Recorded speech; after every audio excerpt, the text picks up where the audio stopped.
Good afternoon, everyone. Thank you for joining us. We are just waiting for the last few people to join. So I hope you're having a great week so far. And we'll just get started in a few seconds. Perfect. So today we are going to be going through our webinar on demystifying sessional courses. So Ian and I, we're excited to guide you through just the essentials of sessional courses today. So whether you're new to the concept, if you're looking to get a bit more and deepen your understanding of them, the webinar is designed to provide a bit of clarity on when you can use sessional courses and then ultimately how to use them. And we are recording today's session, so if you need to drop out early, don't worry. Everyone who registered on the webinar will get the on-demand link sent out as soon as it's available. Perfect. So we'll go through our agenda first things first. So there are 3 areas we're going to cover today. First of all, why we're using sessional courses, how to create a sessional course template, and scheduling a sessional course. And then, as usual, we're going to wrap up at the end with a little Q&A. So if you've got any questions, just submit them as we go, and we'll do our best to answer all of them at the end. Perfect. So just before we start, in case you don't know who we are, I'm Jack. I'm one of the customer success managers here at Access Planet. And I'm Ian. I'm Access Planet's business operations coordinator. So let's start by talking about when you would use a sessional course. So sessional courses are designed for training programs that run across multiple parts, or as we like to call them, sessions. You might need to break your course down into sessions so that you can track attendance separately for each session. So by breaking your course down into sessions, you can mark a delegate as completed on one of the sessions and perhaps a no attend on one of the other sessions. You can also incorporate different learning formats. So for example, one course might have some classroom sessions, an e-learning session, and then a few webinars as well. You can also use them to manage different trainers and resources throughout the course. So if you're running a multiple day course, for example, that has a different trainer or a different venue on each day, by breaking the course into sessions, you would be able to allocate the appropriate trainer or venue to each session. And then finally, you can charge for some parts of the course independently. So for example, if you've got an optional exam session at the end of the course that has an add-on price, that'll take care of it. So Jack is going to take us through some real world examples where you would use sessional courses. Lovely, thank you. So first of all, we're going to use a sessional course when we've got a multiple day course. So this is where we need to manage different resources. So it could be things such as your trainers on each day. So the example that we've got on screen at the minute is a 3-day first aid at work course. So all 3 days are classroom based and all 3 of them are mandatory. However, what we need to do is need to be able to assign different trainers, venues, or other resources such as laptops, equipment, catering to different days of the course. So the first day, for example, may be led by Peter in training room 1. The second day may be led by Kathy, who's in training room 2. And they need the Anidols for this session. And then finally, the final day is led by both Kathy and Peter and in training room 1. So when we run this course in Access Planet, we're breaking it up into 3 sessions so that we can manage the resources independently for each session. So we'll cover how to create a sessional course, a sessional course in more detail shortly. But this is a quick tour of how this course that we've just gone through is set up in Access Planet. So in Access Planet, we'll go into our course templates, and we've got set up a template, one for the parent and one for each of the 3 sessions. So the parent course will then have a sessions plan where you define what sessions are included as part of that course, the order that they run in, and whether or not they're mandatory or not. So you can see here, we've gone into the parent, and in our session panel items on the left, we've now got day 1, day 2, and day 3. We've also set them all to mandatory, and you can see the start and end times for each session there. So you can see now we've got our scheduled first aid at work course here. So we've got our parent session, and then we've got our 3 sessions of that course. The parent session will be available to manage, and this is the course that customers are going to book onto. But so each of the sessions, they can be individually managed too. So this means that we can have Peter and Kathy, the venues, and other resources assigned to just the days that they're going to be utilized on. So you can see here the sessions that we've got day 1, 2, and 3, and we've got a different mix of training rooms and a different mix of trainers over those days. And this also means that we can manage attendance on each day of the course. So you can see here that we're marking the attendance for day 2. We've got our label at the top that says first day of work, day 2. We're going to change the course status to completed, And we're going to say Brian and Elliot, they came along and completed the day, so we can set their status to completed. But Lanny was a no attend, so we changed their status to no attend, and it'll update it just for that session. So we'd use sessional courses for any multi-format or blended courses, essentially where we're using a mixture of delivery methods. So in the example that you can see here, we're looking at a leadership development program that runs over a 2-week period. So it starts with an in-person workshop. Later that week, there's a 1-hour webinar. The delegates then have 1 week to read through some case studies and leadership strategy information before the final 1-hour webinar. So running this as a sessional course allows us to manage the different formats in one structured program while tracking the engagement of each delegate at each step. And when we run this course in Access Planet, we'll be breaking it up into 4 separate sessions. So this means we can track each part of the course, and also means we can trigger the right types of updates, reminders, and materials to the delegates based on what type of session they have coming up. So here's a quick view of how the sessional course would look in Access Planet once it's scheduled. So as you can see, it starts with the in-person day on the 5th of May, followed by the first webinar on the 8th of May. Then you can see that there is the self-led document session where the delegates will read about strategies, case studies, for example, and then it finishes a last session on the 15th of May with the second webinar. And then over in the calendar, it looks like this. So you can see the sessional course leadership development program is running for the full duration. We can see the classroom and the webinar sessions on the calendar, and we can then edit each of those individually if we need to change the timings or the trainer, for example. But then, of course, what does that look like to the delegate? So here's their view in the Learner portal. They can see each session, the format of the session, the status on the session, the date and location of the sessions, and for the document course, the delegate can mark it as completed to indicate that they've read it. Easy. So another example is we use sessional courses when we want to apply extra charges for attending part of the course that may be optional add-on. So in this example, like an optional exam, or they could be mandatory, but we still need to charge it separately. So this example that we've got here, we're looking at an Excel training program. So in this course, delegates are charged based on which sessions they're going to attend. So everyone is going to join the first session, which is a 2-hour webinar, and that's at £75 cost. And then each delegate has a choice of either attending the advanced data analysis session, which is a further £75, or the financial modelling session, which is £120. The sessional course for this in Access Planet is going to have 3 sessions. So the first session will be mandatory and the other 2 are optional. So everyone has to attend the Mastering the Basics, so everyone will attend that. And then you can see the extra 2 sessions aren't mandatory, so you can choose which, if any, you want to go to. We can also set the course up to have a limit on the number of sessions that each delegate can attend. So set this one to have a minimum and a maximum of 2 sessions per delegate.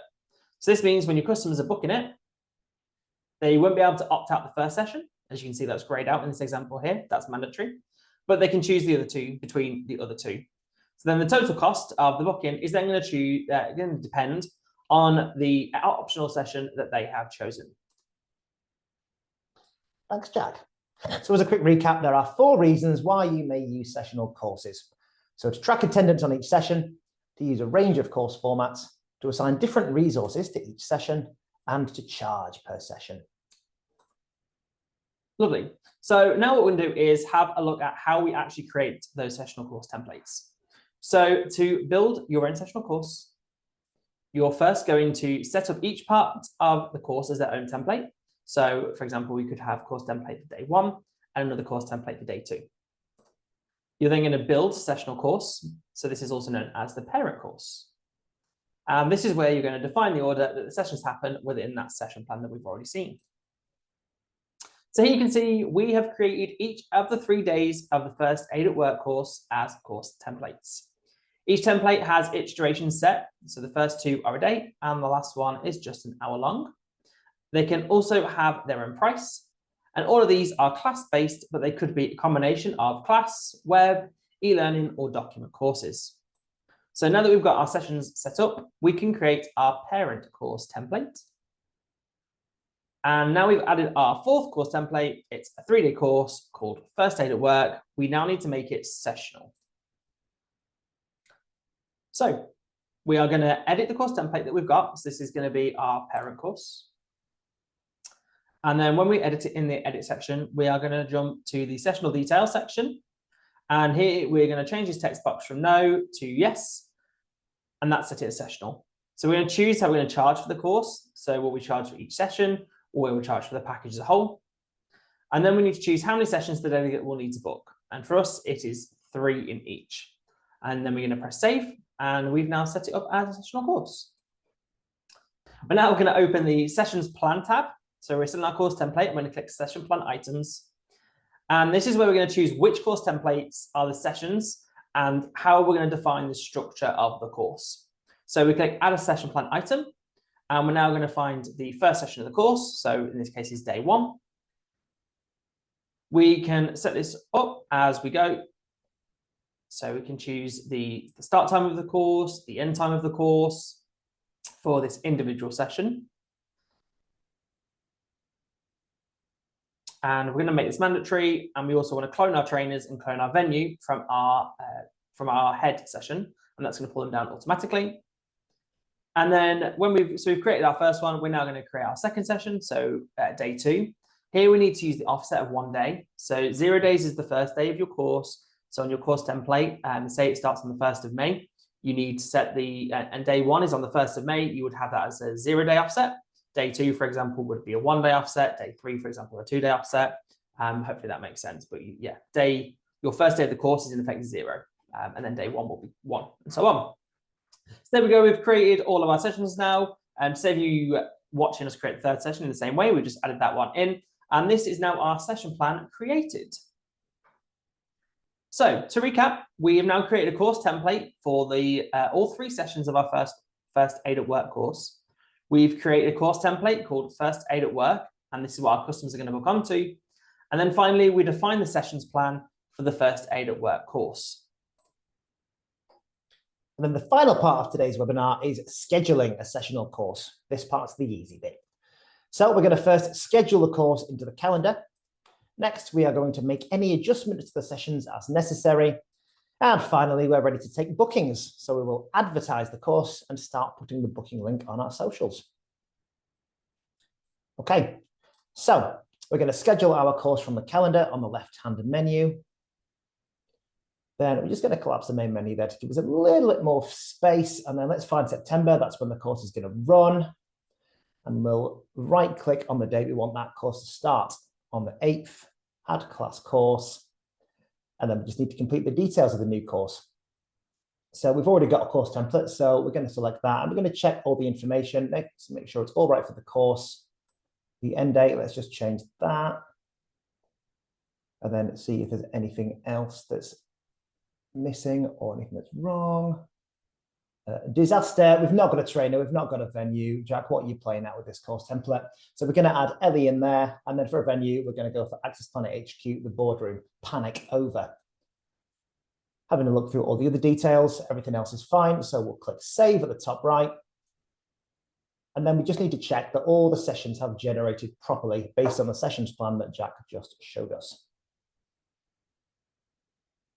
Which we can see they have there 1, 2, and 3. Perfect. So we'll close that window to return to the calendar. And if they're not showing, you just need to look at those tick boxes at the front. That's most likely why. So that was down to hide sessional head courses and the sessions of sessional course templates. Once we've unchecked those, as you can see, the head session and all the individual sessions have appeared right there in the calendar for you. And then once you've scheduled the course, you can then make any amendments that are required. For example, you can update the trainer on a session, change the date or the time of the session, or update the price. You just right-click on the parent course or the sessions in the calendar to get access to the edit option, you can see there. Then the last thing you need to do is advertise the course. So all you want to do first is edit the parent course, and then jump to the promotion section. Have we got a video here? Yes. Smashing, there we go.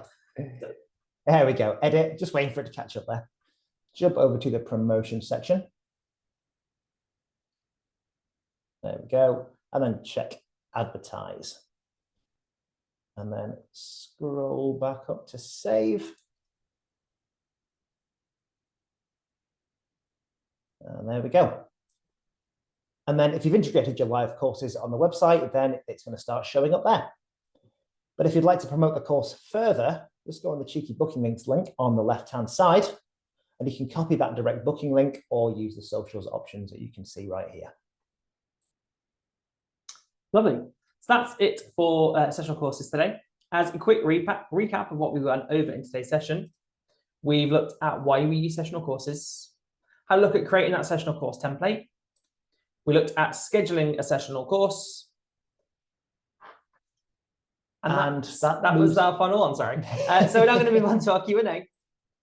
So if you've got any questions for us, the Q&A box is open. Please do submit them. And while they come in, we've got a couple of questions we've received previously just about how to manage sessional courses. So first up, do all multiple day courses need to be created as sessional courses? No, they do not.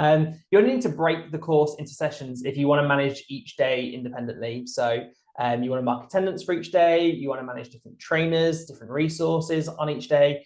If every day is going to have the same trainer, the same venue, and you don't need to mark delegates as attending each day individually, you don't need to create it as a sessional course. This is only really when you want to manage each day as kind of its own individual course with an overarching parent course as well. Next question, how do offsets work within a session plan? Yeah, so we touched on this one a little bit before, but we need to decide, this is where we're going to define when the session will run in comparison to the start date of that parent course. So the first session in a sessional course doesn't tend to have an offset because that starts at the same time as the overarching parent course. So that's where I mentioned it's blank or 0. And then your second day would be offset by a day. So in effect, the start date is 0. And then your first day will be 1, your second day, first day would be 0, second day would be 1, third day would be 2, etc., etc. And that's just so it knows in fact when to schedule those days automatically. Okay, question number 3. What is the purpose of the override cost within a session plan? So this isn't mandatory, you don't have to use this at all. It's a way to provide an alternative cost when the course is purchased as a session. So if you would normally charge £75, say, for an exam, but if they book it alongside the course, then you can give them that discount for £56. So you can use the override option to set it to 56 instead of the standard 75. As I mentioned, it's not mandatory. You don't have to use it. If you leave it blank, it'll just pull in from whatever the cost is set at the course template level. And then how do the clone trainer and clone venue options work? Yeah, so these are really helpful. So when you first schedule the course, if you assign a trainer and a venue to the parent course, you can use the clone trainer option or the clone venue option to assign those to your sessions as well. So this is just really a big time saver. So you don't need to assign the trainer and the venue to each of your sessions individually. It's just going to inherit them from the parent course. It isn't a sync, however, that's important to note. If you change the trainer on the head course or the venue on the head course, the sessions they're not going to sync. They're going to stay with the original trainer. So you will need to update them separately. And this is only at the time of creation. It's not a sync. How do the session cost types work? So session costs, when you're creating your template, you've got a few different options. So your summer sessions it's going to take it's basically going to, each session has an individual cost and it's going to add those together. So if each course is £75, that's going to cost you £225 altogether. So it's going to take the sum of all those sessions together. If they're all listed as 0 cost, however, it's important to note that some of the sessions is going to be 0. So your course is in effect going to be free. Make sure you don't use that if your sessions are free, because then you'll be giving your course away for free.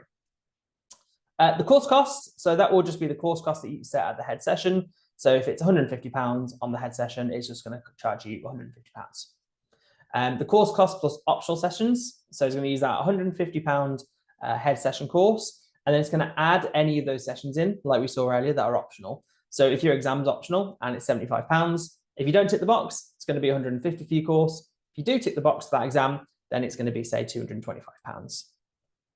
And then finally, we've got course cost plus sessions. So if your sessions are mandatory, they're not optional, and you charge for the overarching course, plus then each session as well also has a cost. Your course in this instance could be, say, £100. You'll be charged £100 like a base fee.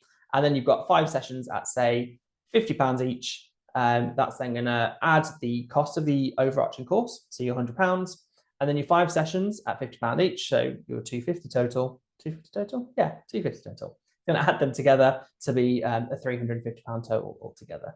So it's just important to know when you set them up. The summer sessions is one that we see quite frequently where people set the sessions as 0 and they don't change this to the course cost, and then it does advertise it as free. We've had that instance quite a few times. So just make sure you're setting this up correctly.